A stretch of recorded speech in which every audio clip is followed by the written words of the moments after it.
आप देख रहे हैं इंडिया टाउन न्यूज, भारत की बात। नमस्कार, आप देख रहे हैं इंडिया टाउन न्यूज और मैं हूं आपके साथ सुरभि शुक्ला। स्वागत है आपका हमारे खास बुलेटिन दुर्ग भिलाई की खबरों में। तो चलिए बुलेटिन शुरू करने से पहले एक नजर डालते हैं आज की सुर्खियों पर। शराब की प्लास्टिक पैकिंग पर व्यापारी नाराज, फैसले के खिलाफ व्यापारी उतरे सड़कों पर, रोजगार पर बताया खतरा। म्यूल अकाउंट गिरोह का भांडाफोड़, 14C की मदद से साइबर ठगों पर शिकंजा, 22 खातों से 10.67 लाख की ठगी, 16 आरोपी पकड़े गए। ऑनलाइन सामान वितरण में गबन, सुपरवाइजर पर मामला दर्ज, मामले की विस्तृत जांच जारी।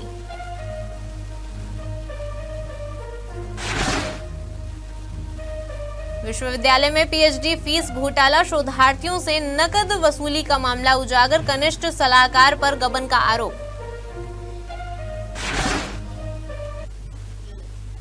तो चलिए अब खबरों की शुरुआत करते हैं। दुर्ग जिले में साइबर ठगी के खिलाफ पुलिस को बड़ी कामयाबी हाथ लगी है। आपको बता दें कि भारतीय साइबर अपराध समन्वय केंद्र यानी 14C के सहयोग से मोहन नगर थाना पुलिस ने म्यूल अकाउंट के जरिए की जा रही साइबर धोखाधड़ी का पर्दाफाश कर दिया है। पुलिस जांच में खुलासा हुआ है कि साइबर अपराधियों द्वारा 22 बैंक खातों के जरिए कुल 10,67,665 रुपए की ठगी की गई। ये सभी खाते जानबूझकर साइबर ठगों को उपलब्ध कराए गए थे, जिनका इस्तेमाल ठगी की रकम को इधर उधर ट्रांसफर करने में किया जा रहा था। मामले में थाना मोहन नगर में अपराध दर्ज कर पुलिस ने 16 आरोपियों को गिरफ्तार किया है। सभी आरोपियों को न्यायालय में पेश कर दिया गया है, जबकि इस नेटवर्क से जुड़े अन्य आरोपियों की तलाश की जा रही है। थाना मोहन नगर में साइबर ठगी का मामला सामने आया था, जिसमें म्यूल अकाउंट का उपयोग कर अलग अलग तरीके से इसमें ठगी की जाती थी। इसमें 16 आरोपियों को गिरफ्तार किया गया है, जिनके द्वारा 22 अकाउंटों का उपयोग किया गया है। लगभग 10.5 लाख से ऊपर के रकम की ठगी का मामला है ये, जिसमें हमने अभी गिरफ्तारी कर ली है, आगे विवेचना की जा रही है। छत्तीसगढ़ में देशी और विदेशी शराब को प्लास्टिक बोतलों में भरने के सरकार के फैसले का विरोध तेज होता जा रहा है। इसी कड़ी में छत्तीसगढ़ बॉटल एसोसिएशन से जुड़े व्यापारियों ने दुर्ग कलेक्टर कार्यालय पहुंचकर जोरदार विरोध प्रदर्शन किया और कलेक्टर को ज्ञापन सौंपते हुए इस निर्णय को तत्काल वापस लेने की मांग की है।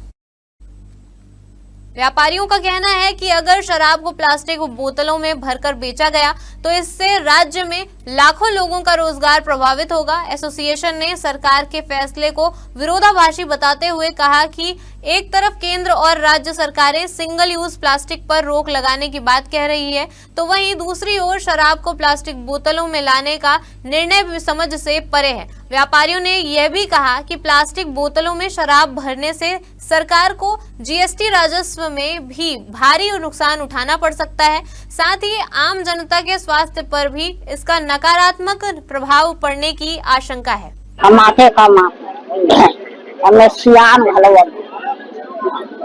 और शीशी बोतल काम करत और शीशी बोतल पर नहीं है, तब परिवार ला पालबो, प्लास्टिक ला हटाओ, शीशी बोतल चालू। आबकारी की नई नीति आ गई है, शराब को प्लास्टिक में भरा जा रहा है। ये गलत निर्णय है, इससे हमारा रोजगार जाएगा और प्लास्टिक में शराब मिलने से सर कैंसर होगा। शराब प्लास्टिक में मिल के पूरा जहर बन जाएगा, पर्यावरण का भी नुकसान है। जीएसटी हम लोग 3 से 4 बार पटाते हैं, प्लास्टिक इन लोग लेके एक ही बार पटेगा। इससे कुछ डिस्लरी वालों को बस फायदा है। हमारा करीब से प्रदेश में कम से कम 10 लाख लोगों का रोजगार चला जाएगा। किस प्रकार का रोजगार है आप लोगों का? प्लास्टिक और कांच की बोतल कैसा रोजगार चलता है? कांच की बोतल हम रिसाइकल करके डिस्लरियों को सप्लाई करते हैं, जिससे हमारा रोजगार होता है। पूरे प्रदेश भर में मिनिमम 10 लाख लोग इससे जुड़े हुए हैं, छोटे से छोटे, नीचे से नीचे सेलर। आप देख सकते हैं यहाँ पे कि एक छोटे से छोटा लाचार आदमी भी इससे जुड़ा हुआ है, कई महिलाएं। अभी तो सिर्फ ये दुर्ग जिले में हम इसका आंदोलन कर रहे हैं। अगर सरकार हमारी बात नहीं सुनती, हम पूरे प्रदेश में उग्र आंदोलन करेंगे, पूरा चक्का जाम करेंगे। प्लास्टिक का जो आ रहा है स्वास्थ्य के लिए हानिकारक है और कांच में सही चलता था काम, लाखों रोज बेरोजगार हो जाएंगे और हम घर गृहस्थी कैसे चलाएंगे? पढ़ाई लिखाई बच्चों का है और भी कई चीज रहता है, कितने वर्ग सब बेकार हो जाएंगे। आज हम 30 साल से काम कर रहे हैं इसी काम को, कैसे चलाएंगे जीवन यापन? छत्तीसगढ़ बॉटलिंग एसोसिएशन की उनकी मांगे हैं कि देसी विदेशी मदिरा दुकान में कांच की शीशी की जगह में जो प्लास्टिक की शीशी का चलन की को जो घोषणा की गई है उसको वापस लिया जाए। उसी के संबंध में महामहिम राज्यपाल के नाम से उन्होंने ज्ञापन भी दिया है।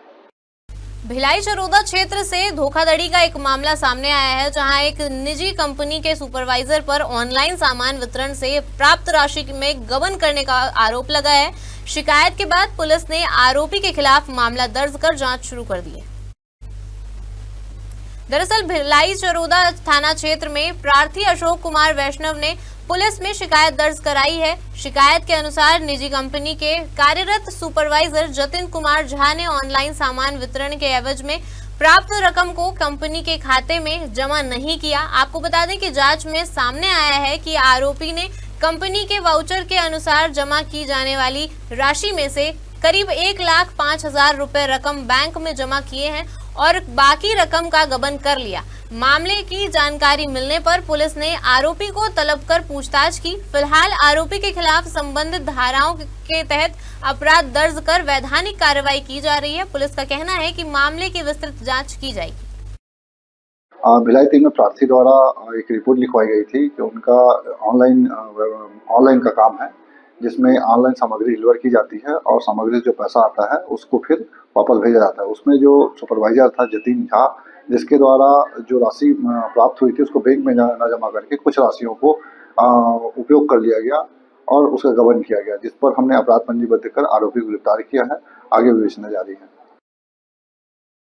छत्तीसगढ़ स्वामी विवेकानंद तकनीकी विश्वविद्यालय में एक बड़े आर्थिक घोटाले का मामला सामने आया है, जहां आरोप है कि विश्वविद्यालय के पीएचडी शाखा में पदस्थ कनिष्ठ सलाहकार सुनील कुमार प्रसाद ने शोधार्थियों से सबमिशन फीस के नाम पर नकद वसूल की है और इसके साथ ही उन्होंने फर्जी रसीदें थमा दी है।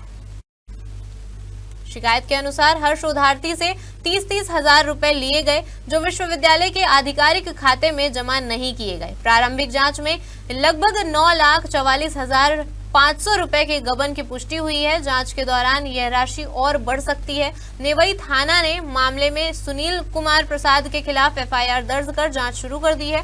पुलिस अब घोटाले की पूरी गंभीरता से जांच कर रही है, जिसके बाद आगे की कार्रवाई तय होगी।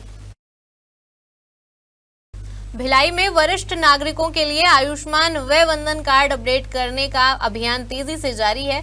यह योजना भारत सरकार की विशेष स्वास्थ्य सुविधा है, जिसके तहत 70 वर्ष या उससे अधिक आयु के नागरिकों को प्रतिवर्ष 5 लाख रुपए तक का मुफ्त इलाज उपलब्ध कराया जाता है। पीआईबी के अनुसार यह सुविधा आय की परवाह किए बिना सरकारी और निजी सूचीबद्ध अस्पतालों में कैशलेस इलाज के रूप में दी जा रही है। आपको बता दें कि नगर निगम आयुक्त राजीव कुमार पांडे ने सभी जोन आयुक्तों को निर्देश दिए हैं कि जिन वरिष्ठ नागरिकों का कार्ड अभी तक अपडेट नहीं हुआ है, उनका कार्ड शीघ्र अपडेट कराया जाए। इसी कड़ी में नगर निगम के कर्मचारी अब डोर टू डोर जाकर वरिष्ठ नागरिकों से संपर्क कर रहे हैं और मौके पर ही उनका कार्ड अपडेट कर रहे हैं। इस योजना के अंतर्गत लगभग 2000 से अधिक मेडिकल प्रक्रियाओं में सर्जरी, जांच और पुरानी बीमारियों का इलाज शामिल है। नगर निगम अधिकारियों का कहना है कि यह पहल वरिष्ठ नागरिकों को समय पर और सहज स्वास्थ्य सेवाएं सुनिश्चित करने के लिए महत्वपूर्ण कदम है। हमारे खास बुलेटिन दुर्ग भिलाई की खबरों में फिलहाल इतना ही। देखते रहिए इंडिया टाउन न्यूज, भारत की बात। नमस्कार। आप देख रहे हैं इंडिया टाउन न्यूज, भारत की बात।